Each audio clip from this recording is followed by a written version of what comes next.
Assalamualaikum warahmatullahi wabarakatuh. Perkenalkan, nama saya Safita Hana Soleha dengan NIM 2323210129. Prodi Pendidikan Agama Islam, Fakultas Tarbiyah dan Tadris Universitas Islam Negeri Fatmawati Soekarno Bengkulu. Di sini saya akan membuat tugas UTS mata kuliah Al-Quran Hadis dengan dosen pengampu Ibu Asmara Yumarni MAG. Soal yang pertama yaitu, menurut saudara, bagaimana cara mengimplementasikan kedudukan dan fungsi Al-Quran dalam kehidupan kita sehari-hari? Dan jelaskan alasannya. Jawabannya, Al-Quran memiliki kedudukan dan fungsi yang sangat penting dalam kehidupan sehari-hari kita sebagai umat muslim. Kita dapat mengimplementasikan Al-Quran dalam kehidupan kita dengan beberapa cara. Yang pertama yaitu membaca dan memahami. Maksud dari membaca dan memahami ini yaitu menghabiskan waktu untuk membaca dan memahami Al-Quran setiap hari, membantu kita mendapatkan petunjuk dan pedoman dalam menjalani kehidupan sehari-hari. Ini memungkinkan kita untuk memperoleh pemahaman yang lebih dalam tentang nilai-nilai Islam dan bagaimana menerapkannya dalam kehidupan sehari-hari. Yang kedua yaitu mengambil hikmah. Maksud dari mengambil hikmah ini adalah Al-Quran tidak hanya berisi aturan-aturan, tetapi juga hikmah yang dapat diterapkan dalam kehidupan sehari-hari. Dengan menggunakan ayat-ayat Al-Quran, kita dapat menemukan solusi untuk berbagai masalah dan tantangan yang kita hadapi. Yang ketiga, mencontoh ajaran. Yang dimaksud dengan mencontoh ajaran ini adalah Al-Quran adalah pedoman untuk kehidupan yang sempurna, dan Rasulullah adalah contoh yang sempurna dalam menerapkan ajaran-ajaran dalam kehidupan sehari-hari. Dengan mengikuti contoh yang ditetapkan oleh Rasulullah, kita dapat menerapkan nilai-nilai Al-Quran dalam tindakan dan perilaku sehari-hari.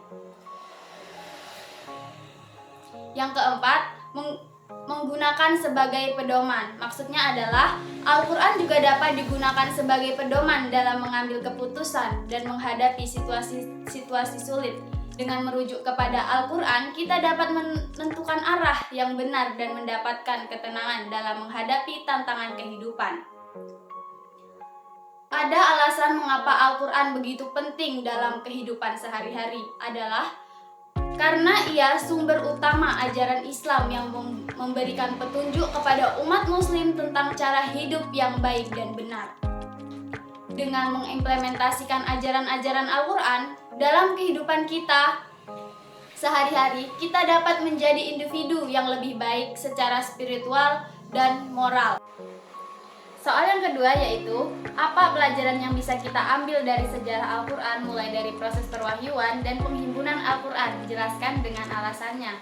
Jawabannya adalah, ada beberapa pelajaran yang berharga yang bisa kita ambil dari sejarah Al-Quran, termasuk proses perwahyuan dan penghimpunannya. Yang pertama yaitu ketekunan dan kesabaran. Proses perwahyuan Al-Quran membutuhkan ketekunan dan kesabaran dari Nabi Muhammad selama bertahun-tahun.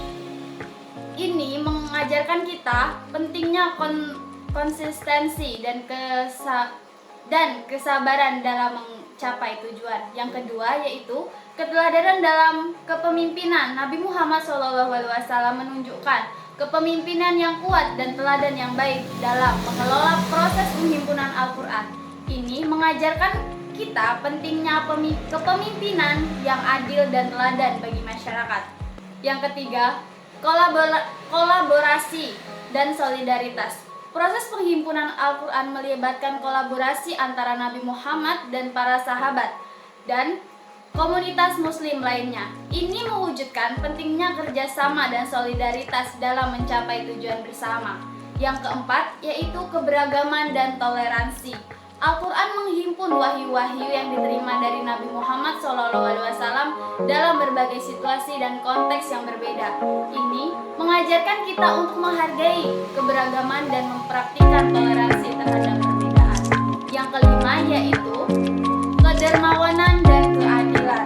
Nah, Al-Quran mempertimbangkan umatnya untuk bersedekah dan selalu adil dalam segala hal. Ini mengajarkan kita pentingnya kedermawanan dan keadilan dalam kehidupan sehari-hari. Nah, melalui sejarah Al-Quran ini kita bisa mengambil banyak pelajaran berharga yang relevan untuk diterapkan dalam kehidupan sehari-hari kita saat ini. Soal yang ketiga yaitu Al-Quran menjadi mukjizat bagi Rasulullah. Dan apa pendapat saudara terhadap pernyataan Allah Subhanahu wa Ta'ala akan mempermudah semua urusan manusia yang menjadikannya Al-Quran sebagai pedoman hidup? Jawab dengan alasan. Jawabannya adalah pernyataan tersebut mencerminkan keyakinan dalam Al-Quran sebagai pedoman hidup yang membawa kemudahan dalam segala urusan manusia. Al-Quran tidak hanya sekedar perkumpulan ayat, tetapi juga merupakan panduan spiritual, moral, dan praktis bagi umat manusia. Menggunakan Al-Quran sebagai pedoman hidup membantu seseorang untuk hidup sesuai dengan ajaran Allah Subhanahu wa Ta'ala yang pada gilirannya dapat membawa berkah dan kemudahan dalam kehidupan. Namun, penting untuk diingat bahwa meskipun penggunaan Al-Quran dapat membawa kemudahan, namun bukan jaminan atas ketidaksulitan dalam hidup.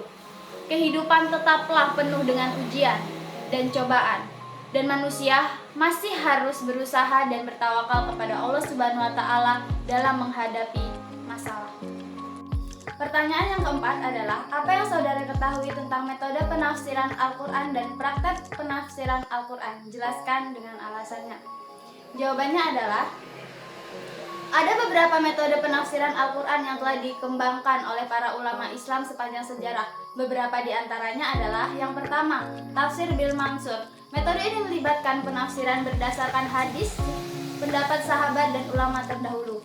Yang kedua yaitu tafsir bil al-rayi. Metode ini melibatkan penafsiran berdasarkan penalaran dan pemikiran individu. Yang ketiga, tafsir al-maudu'i. Metode ini melibatkan penafsiran Al-Quran dengan memperlihatkan konteks dan kondisi spesifik saat ayat-ayat itu diturunkan.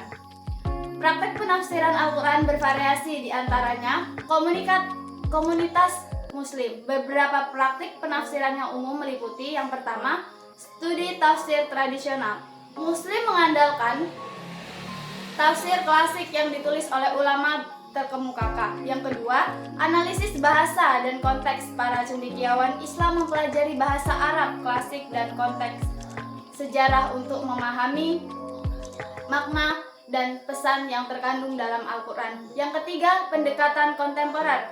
Beberapa ulama menggunakan pendekatan kontemporer dan relevan untuk menafsirkan Al-Quran sesuai dengan perubahan zaman dan tantangan modern. Nah, alasan dibalik beragam metode dan praktik penafsiran Al-Quran adalah untuk memastikan pemahaman yang mendalam dan akurat terhadap teks suci Islam serta untuk menerapkan dalam konteks kehidupan sehari-hari umat Muslim.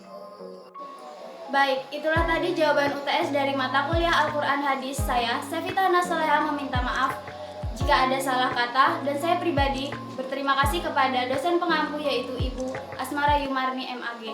Sekian, wassalamualaikum warahmatullahi wabarakatuh.